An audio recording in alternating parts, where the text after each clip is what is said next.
Hello, everyone, and welcome to the Terp Family Fundamentals webinar series. My name is Danielle Walker, and I'm the Assistant Director in the Office of Family Engagement. For those who are new, this webinar series is intended to help you, family members, and supporters become informed consultants on campus resources so that you can better support your Terps. And this is a special series. Tonight, we welcome our newest Terps as well, so I'm excited to have both students and their families tuning in tonight. Tonight, we're joined by members of the Department of Resident Life. They will discuss everything you need to know about spring move-in, safety in the residence halls, as well as fun connection opportunities. If you have any questions throughout the webinar, please submit them via the Q&A feature. You can access the Q&A feature within your Zoom toolbar. If you don't see a Q&A or two conversation bubbles, you may need to click the three dots to expand your toolbar. Within the Q&A feature, if you see a question that you would also like the answer to, instead of typing the same question, select the thumbs up icon. This is an upvote, and we'll be prioritizing the questions with the most upvotes. Be sure to look at the answered tab as well for questions that have already been responded to. We'll do our best to respond to as many questions as we can before the end of the webinar. And then lastly, this webinar is being recorded and will be available on the Terp Family YouTube channel later tonight. So please refer to your confirmation email or your reminder email for the link to our YouTube channel. And with that, I will hand off the presentation. Thank you so much, Danny. And thank you to everyone joining us for today's webinar. We are so excited to talk with you this evening. So we're going to jump right on in. First, though, as we get started, we have an announcement to make about the housing assignments all of our new students are looking forward to. Unfortunately, there are some technical difficulties, and we were not able to email new incoming housing students their room assignments today as expected. We are working on correcting the issue, and will email students as soon as possible once the matter is resolved. In the meantime, students may log into their housing portal at starres.umd.edu, and I'm going to ask one of my colleagues to drop that link in the chat for you right now, because that's where students can view their room assignment, roommate information, and service desk information live. So they can see it currently on starres.umd.edu. We will reach out to students directly via email once the technical difficulty is resolved, so you will also receive information that way as well. We thank you in advance for your understanding with that. Now, let's meet our presenters. So I'm going to start. My name is Kia Whedon. I use she, her pronouns, and I am the assistant to the director for the Department of Resident Life. I'm joined by an amazing panel of colleagues here in Res Life. Particularly, they oversee our residential communities and our programming. So I'm going to turn over to Erin, who's going to continue with our introductions. Good evening, everyone. It's great to be with you. My name is Erin Schlegel, and I am one of the assistant directors within the community staff team. Great to be with you. I'm going to turn it over to Dan. Good evening, everyone. I'm Dan Harefield. I use he, him pronouns. I'm the program manager for residential and community engagement. I'm also a Terp alum, so proud Terp for life, here helping students build community, build connections, and we'll talk a little bit more about that later in the presentation. So back to you, Kia. Thank you so much, Erin and Dan. We are also joined by our director, Dennis Passarella-George, who I will invite next to share a few welcoming words to kick off tonight's webinar. Dennis.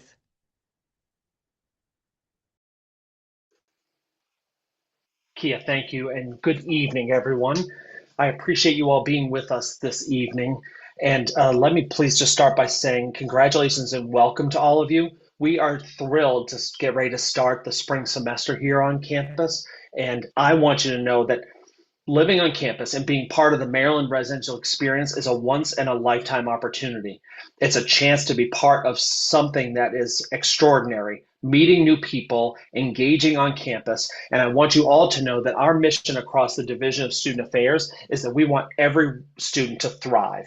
We can't wait for you to get here. I want you to also know we are always here to help. We've got staff that are available 24/7 to you. And our mission is to make sure that you have an experience on campus where you know you're part of our community, you belong with us, and we are there cheering you on and helping you to succeed. That all starts in just a couple of days, and we can't wait to welcome you to campus.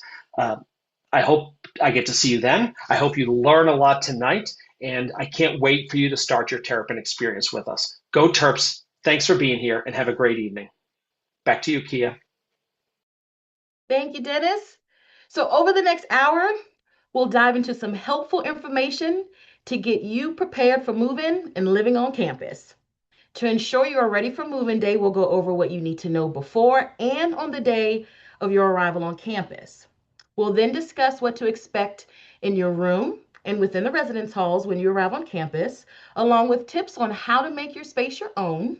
We'll also share guidance on connecting with roommates and other new Terps, as well as provide you with an overview of safety measures in our residence halls. Finally, and last but not least, we will also review all the exciting programming and engagement opportunities your student can look forward to as they begin the spring semester. So let's jump right in and talk about moving in. So again, as a reminder, you can view your housing assignments information on the housing portal at starres.umd.edu because that information dictates where to go and what service desk you'll need to check into on Saturday, January 24th.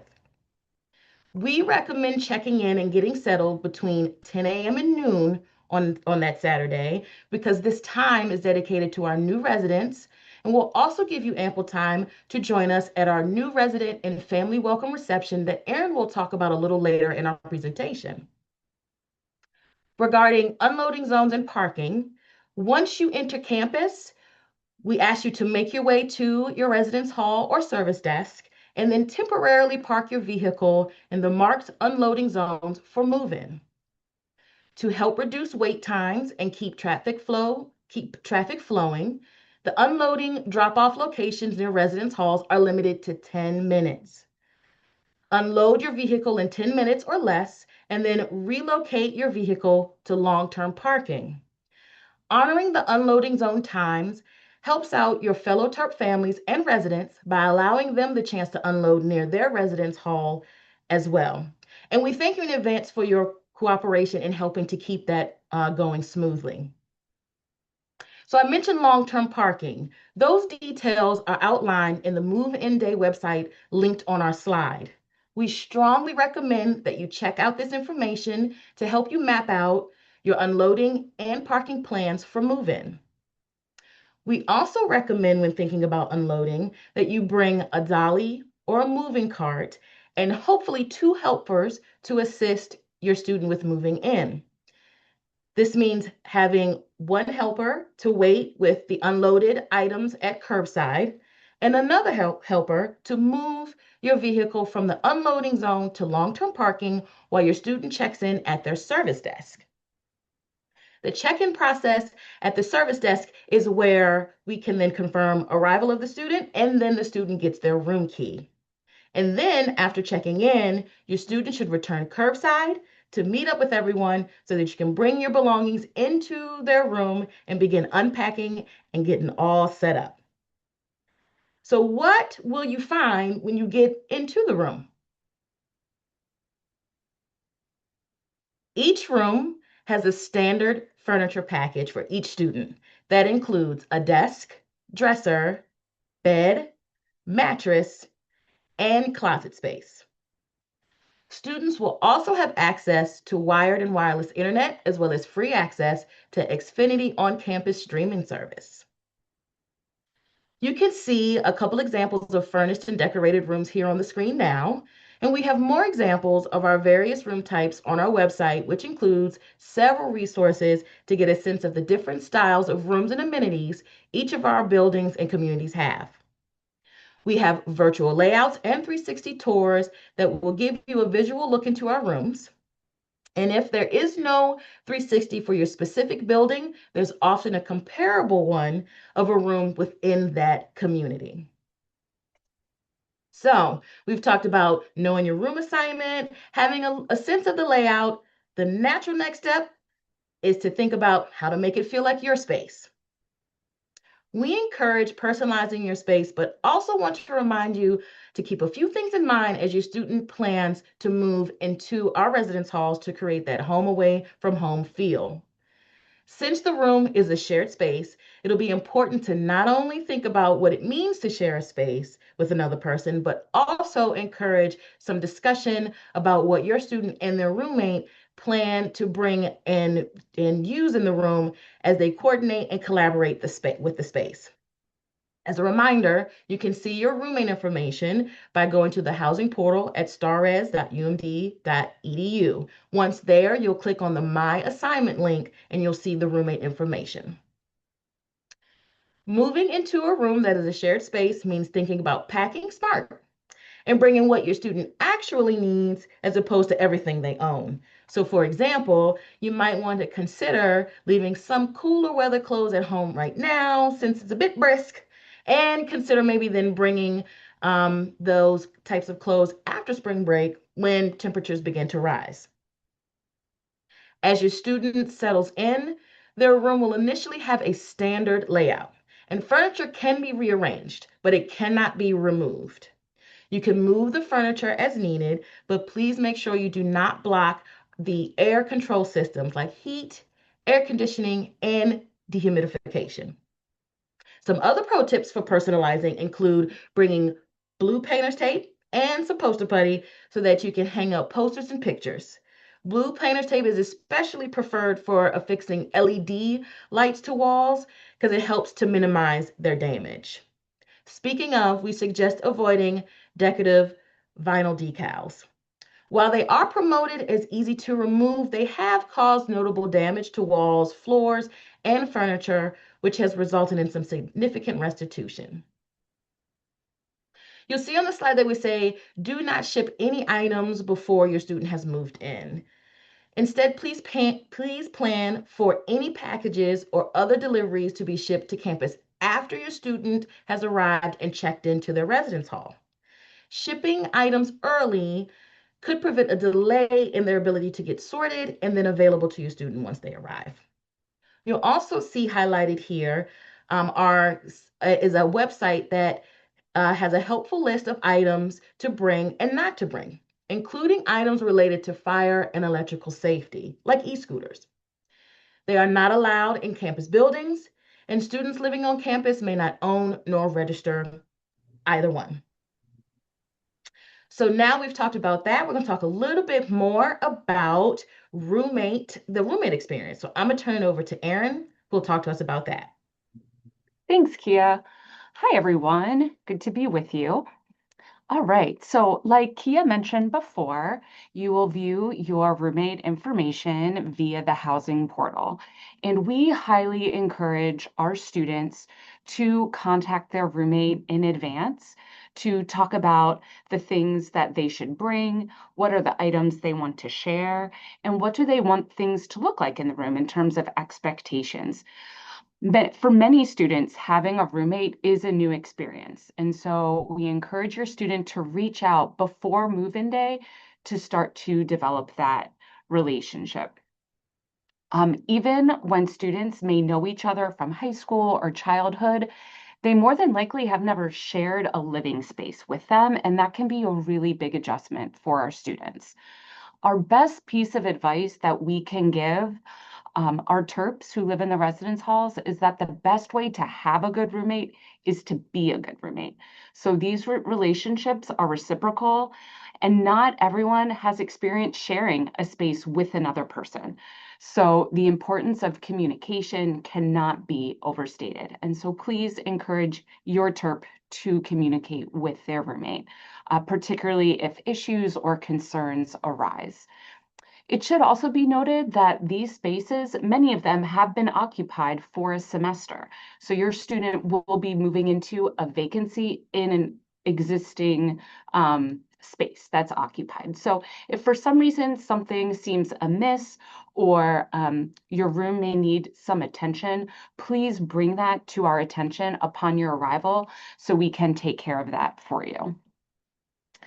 So each student really must invest in the roommate relationship to make it work. And they should go into the roommate relationship with an open mind, a willingness to compromise and talk through concerns. We hear many wonderful stories about students who didn't know each other before moving in, but became best of friends because they exhibited care and connection with their roommates. And we provide a number of opportunities to build on the relationship once your Terp arrives to campus. So on Saturday evening, there will be meet and greets with the RAs. We'll be taking residents to dinner at our dining halls. And immediately following, there'll be winter welcome activities over the course of the weekend. And the RAs will start to encourage the residents to complete a community living agreement, which helps roommates discuss some of the important living elements and preferences that can help foster a more comfortable living arrangement with roommates. And as always, I can't overstate this enough, our staff are here to help. So if problems or disagreements ever arise, students should know that their RA is a resource who can help mediate or resolve conflicts. And hopefully together we can support students in finding resolution for themselves. All right, so let's talk about safety in the residence halls. We provide a number of safety features across our residential program. So that includes our entrances, which are locked 24/7. We have our triple barrier access system. So that includes swiping into the exterior entries, the stairwells, elevators, and then we also have our physical room keys for each bedroom, suite, apartment. We also have call boxes outside each entrance so that if students need to contact a service desk upon arrival, they can do so from the call boxes. Speaking of service desks, our service desks are staffed 24/7. So if at any point in time your student has a question or needs support, they can always go to the service desk and our trained community assistants will know how to help your Terp or point them in the right direction. That's also the location where your student will check in upon arrival, also where your student can pick up a spare key, and that is also where all of their packages will arrive. So in addition to our fabulous service desks, we also have our on-call student staff, which are our resident assistants who are on duty in the evenings and make rounds throughout the areas. And we have our on-call professional staff members, which are multiple levels of professional staff on call and available anytime our offices are closed and available to provide support. So we offer lots in our residence halls to provide a safe environment, and safety is also a shared responsibility with our residents. All right, so that means that safety requires a commitment from all of our members of the community. So we expect that our residents lock their doors and carry their keys and their swipe cards with them, that they're mindful of their influence in creating a respectful community through their actions and interactions with others. We expect that students are responsible for the whereabouts and actions of their guests and visitors. And our rules and community expectations apply to all who enter our residence halls. And we want to make sure that our students are never afraid to let us know if they need help or support. Like we said before, our staff are always available. So if a student sees something out of the norm or something that could be worrisome, they should tell someone. They can give the information to one of our community assistants at the service desk, to an RA, or contact professional staff for support if necessary. All right, so let's shift gears and talk about the new resident and family welcome reception. So Kia mentioned this earlier in our presentation because this takes place on your arrival date on Saturday, January 24th. And this is our university welcome for our newest Terps in our residence halls. And so Dennis will welcome our students. We will also have dining services available for students to capture their biometric hand scans. So once a student has their hand scanned, then they will be able to access the dining halls that evening for dinner. We will also have many of our campus resources and Division of Student Affairs resources on the ready to answer questions. So some of those resources include undergraduate studies, our Dean of Students office, STAMP, our Department of Transportation Services, and a few others. We will have refreshments, and it will also be just a wonderful way for our newest residential Terps to meet other new Terps and to be together. And we will be offering escorts from the service desks. So more information about that to come because we want to make sure our students and our families know exactly how to get over to the stamp for that welcome. So we look forward to seeing you there. And with that, I am going to turn it over to Dan to talk more about some of the wonderful engagement and connection events and activities that are in store for your students. Dan. All right, excellent. Thank you, Erin. So now let's talk a little bit more about winter welcome. So you get to campus, you help your student get settled in, you come out to the welcome reception, go back, maybe grab some lunch, help them settle into the space a little bit more. But around 4 o'clock is going to be the opportunity for new students to get to meet their RAs at meet and greets that are going to be local to each individual community. The information about where those events are happening will be posted on the floor where the RA will be around to be able to share that information. And we'll continue to update our website as additional information becomes available.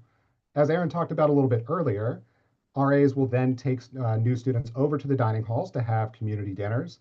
And then everything stays a little bit more focused within the individual communities in the evening with some events with games and crafts and other activities that will be specialized for each individual community area. So that first day is really about helping students connect with other students who live within their residential community spaces.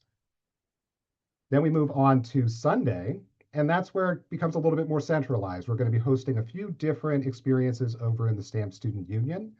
Starting at 3 o'clock, our Terp zone is going to be open and free for students to participate in bowling and billiards and air hockey, the gaming system setups, hang out in the TV lounge. Just an opportunity to really just engage and meet new students while playing a variety of different games. We're going to be hosting an academic success workshop in the Prince George's room on the first floor of the Stamp from 4 to 5 p.m. This is kind of a way for students to take a moment, think about all that lies ahead of them for the upcoming semester, and think about how do you get off on the right foot with studying and preparing for classes and organizing and all the various ways students will get involved over the course of the semester. And then we have what we like to call the chill zone. And this is a chance for students, again, to meet each other, to engage, but to play a variety of games, participate in a number of arts and crafts activities. They get to make their own stuffed animal. There's a lotion factory set up, a snowball throw competition, and we'll have some refreshments at that event as well. And that'll be taking place on the first floor in both the atrium and the PG room. So this really helps kick things off the couple days before classes, but the events don't stop when classes start. So I will take a quick moment and mention the little QR code there on screen. Takes you to our Find Your Squad page. Find Your Squad is an event series that's hosted through Resident Life, but in partnership with some of our partners around campus, as a way to just help students have additional opportunities to connect and build their community networks here on campus over the course of the year. So we'll be updating that site with a number of different events throughout the spring semester. But the first one will actually be taking place similar to what we're doing with our Welcome to the Terp Zone event. We'll have a second opportunity for students to come out on February 11th from 8 to 10 p.m. and just enjoy all of the activities that the Terp Zone has to offer. Again, all of it covered, free bowling, billiards, air hockey, and so on. So we'll have meetups and roommate finder activities related to our room selection, which we're going to come back to in just a moment. There will be big community events later in the semester. We'll be hosting a food truck festival at the beginning of May. So there's going to be all sorts of opportunities for students to continue to engage and grow together. Outside of what we do in resident life, it's also important to keep in mind that there are a couple major events that happen right at the start of the semester, both taking place over in the STAMP Student Union.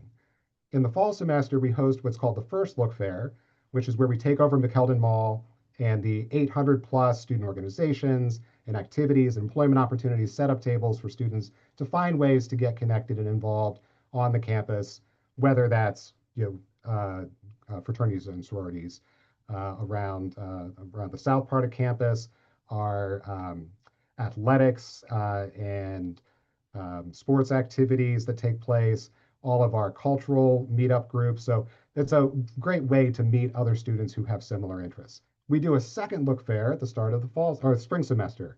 That's going to be taking place on Thursday, February 5th, during the middle part of the day from 10 to 3, all over in the STAMP Student Union, taking over all of the big rooms across the first and second floor. So great way to get connected to areas of interest, but you can actually do a little research ahead of time.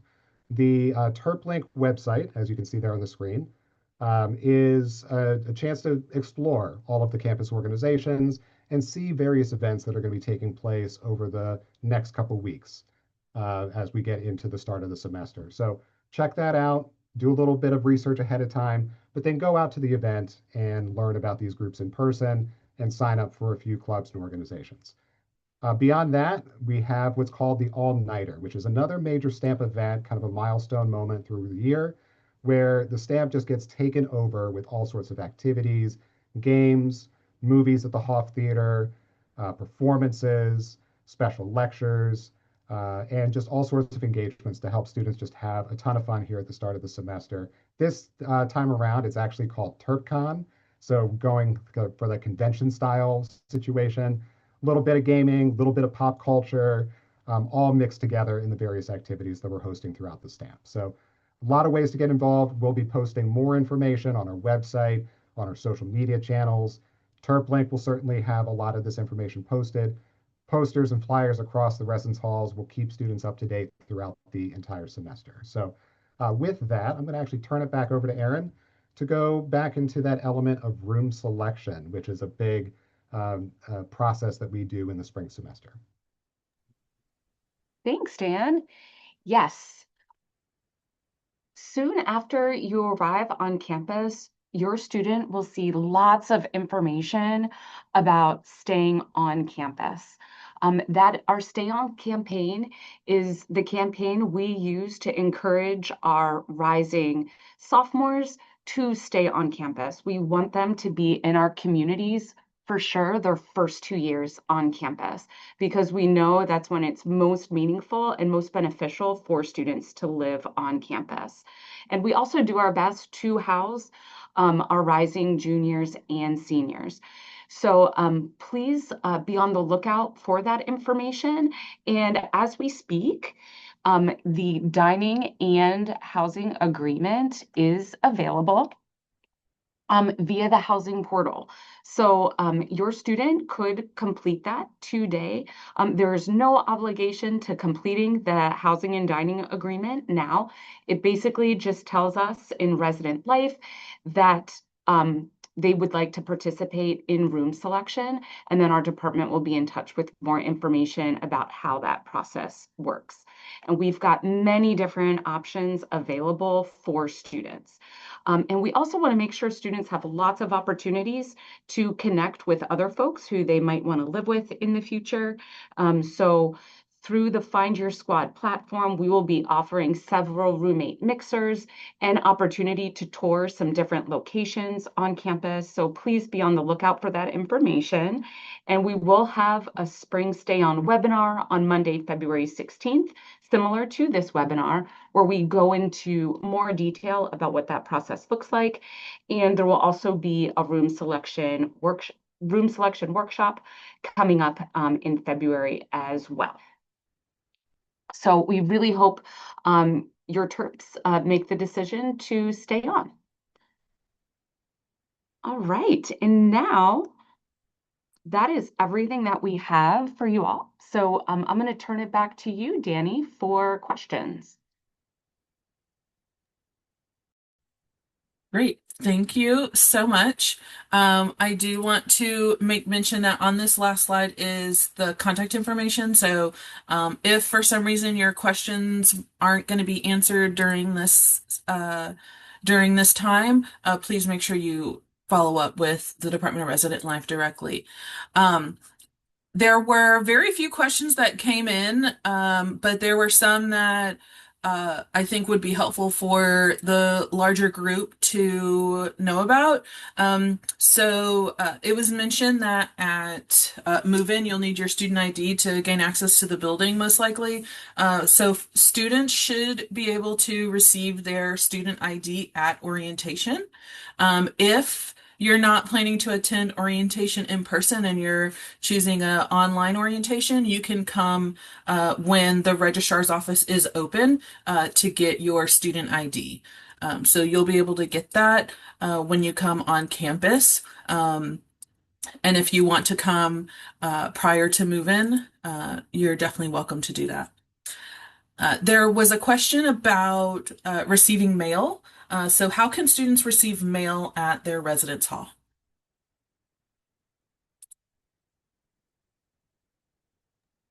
Yeah, I can jump in.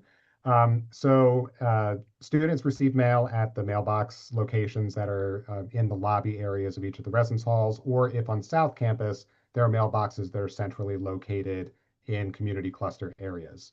Our service desks and our community assistants receive that mail and sort it into the mailbox areas, and students would just have to stop by to check their mailbox periodically. For packages, those go directly to each of the service desks. And as those get logged into our system, students receive direct notifications to know that they have a package waiting for them at the desk. If you happen to have the UMD app, that information also goes into the app and can give you reminders if you haven't picked up a package, just to make sure that you stop by. So to mention that one as well. And just with the ID piece, just to make sure to mention this, if for some reason your student doesn't get a chance to come to campus to get their ID before they move in, we can provide temporary swipe cards for access to the buildings that weekend until they can get a chance to go to the UMD card office that Monday, first day of classes.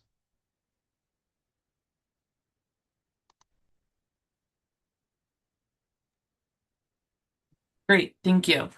And I see, as I mentioned orientation earlier, there were some questions that came in about orientation.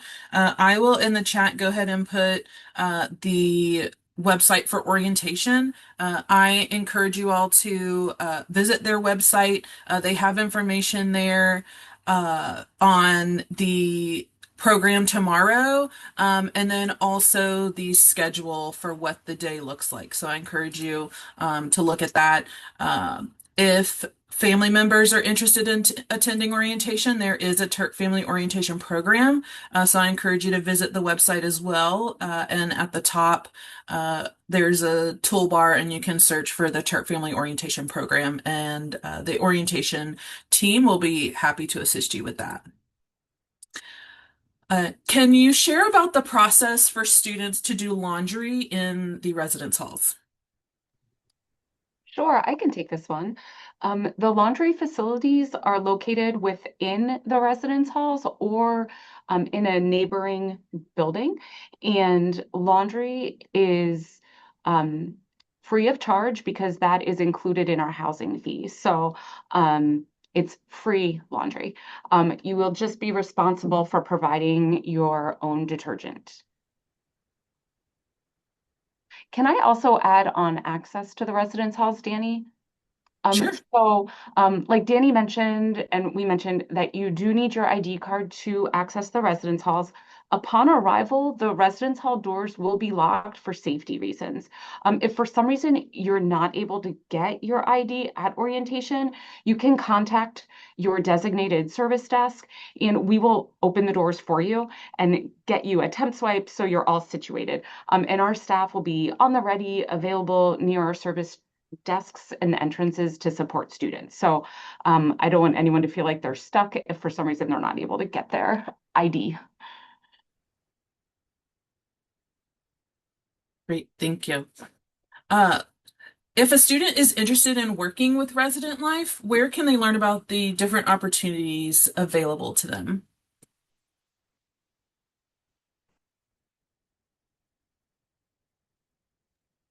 Yeah, on our website, we have a link to our employment page, and there's specifically a page for student employment.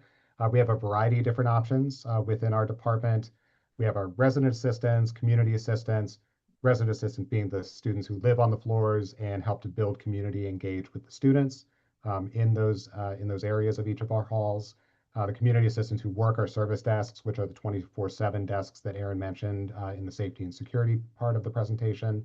We have program assistants that work in my office, students who help us with the large scale events that we host throughout the year, office assistants, off campus living consultants. We have a variety of different positions available. So some of those positions do have a little bit of a rolling basis application process. Others typically are open during particular times during the year. So right now, the RA process is not active. The community assistant process is. And then some of our more specialized positions, it really depends on whether there's a need in those particular offices. But we have positions that pop open all the time, and students can always check out that page to see what's available. And certainly for the larger processes like the resident assistant one, we promote that during the fall semester as students are first coming back to campus, officially with the full rollout right around that first look fair event that I mentioned.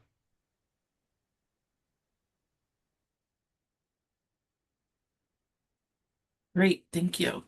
I'm looking at some of the questions. There was a question about filling water bottles. You'll find that around campus, we are all about reusable water bottles. And so there are water refill stations almost everywhere you turn. And so be prepared. Come to campus with your reusable water bottle. They're available in the residence halls as well as in almost every building on campus. I don't know if I've ever been in a building where there isn't one. So um, plan for that. Let's see.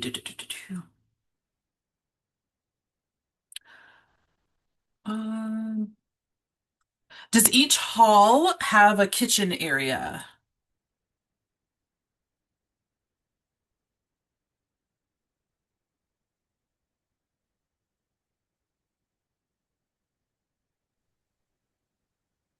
Yes. I had to think about that for a moment. But yes, in our locations where they're not apartments. So for example, in South Hill, there's access to a kitchen in Annapolis Hall, which is a shared community space. So that's one kitchen for the community.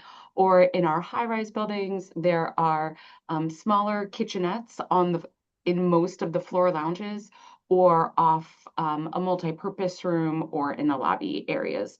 Um, so yes, kitchens are available to our students. Great, thank you. I think that answered most of the questions that came in for the folks that were answering questions on the back end. Did you want to address anything that you responded to live for the entire group?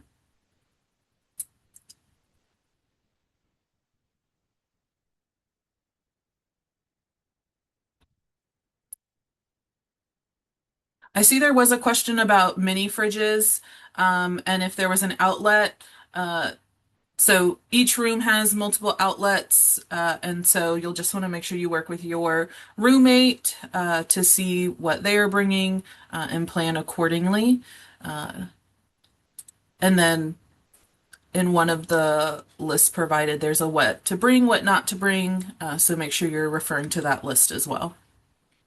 Yeah, I can also take a quick moment to mention in relation to the mini fridges. So we have a vendor that we work with called Breeze, and they supply micro fridges, which is a microwave refrigerator combo. You're not required to get a mini fridge through that system, but if you do want a microwave within the room, that's the only option that we have approved. And their website, GoBreeze, GOBREEZ, .com. is the website where you can place an order. They do have an option for spring only rental. They will deliver it to campus. They will pick it up at the end of the semester. So it's one of those things that's just kind of an order, and then it'll be there for you during the time frame that you need it. Certainly, if you want to bring your own mini fridge, that's totally fine. You just can't bring your own microwave.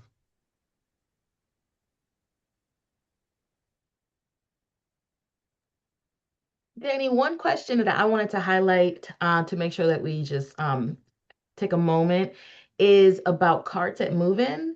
It's already been answered, but I just want to make sure folks know that while we do encourage folks to bring their own cart or wagon, we will have some available. And as it was answered, we have some, but they are limited. And so they come on a first come first serve basis.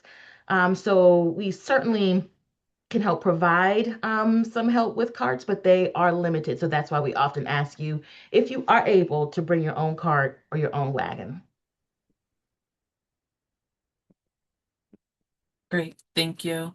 And as Dan mentioned, Go Breeze, I did put the link in the chat for the mini fridge, micro fridge combo. But again, a lot of these links that we're sharing, I will be sure to include those in the email that folks will receive following the webinar.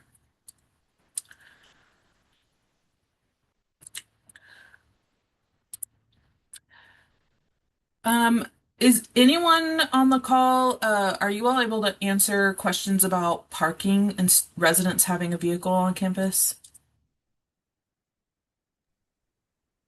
I think DOTS would be the best resource for that.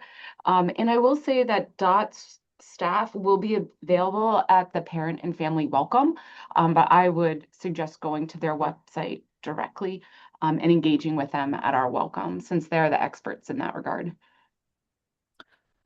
Perfect. And I will get their link and put it in the chat as well for folks. And again, uh, it'll be in the email that I use as a follow-up. Anyone else on the back end have any questions they want to respond to before I close us out?